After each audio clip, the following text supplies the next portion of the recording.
Ice நான் உங்கள் KK defence தமிழில் இருந்து நமக்கு என்ன பார்க்க போகிறோம் அப்படின்னா இன்றைக்கி தேஜஸ் அப்படிங்கிற ஒரு பெஸ்ட்டு சிங்கிள் இன்ஜின் ஏர்க்ராஃப்ட் பற்றி தான் பார்க்க போகிறோம். அந்த தேஜஸோடைய கேப்பபிலிட்டிஸை பற்றி நம்ம இன்றைக்கி பார்க்க போகிறோம்.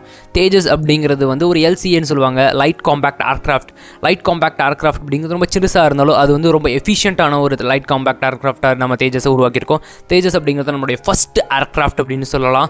இந்தியாவுடைய ஃபஸ்ட் ஏர்க்ராஃப்ட், நம்மளுடைய ஏர்க்ராஃப்ட் காம்ப்ளெக்ஸோடைய ஃபஸ்ட் ஏர்க்ராஃப்ட் வந்து தேஜஸ் தான். தேஜஸோடைய ஸ்பெஷாலிட்டி அப்படின்னா அதோடைய இன்ஜின் தான் சொல்லணும். இன்ஜின் வந்து அமெரிக்காவோட G404 இன்ஜினை யூஸ் பண்ணியிருக்கோம். அதனுடைய ரிலையபிலிட்டி எல்லாமே வேர்ல்டு வைட் ரொம்ப ஃபேமஸான ஒரு இன்ஜின்.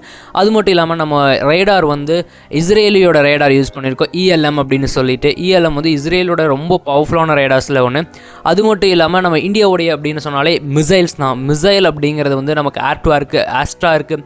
அது மட்டும் இல்லாமல் ஏர் டு கிரவுண்டுக்கு வந்து நம்ம ரூட்ரம் யூஸ் பண்ணுறோம் ஆன்டி ரேடியேஷனில்.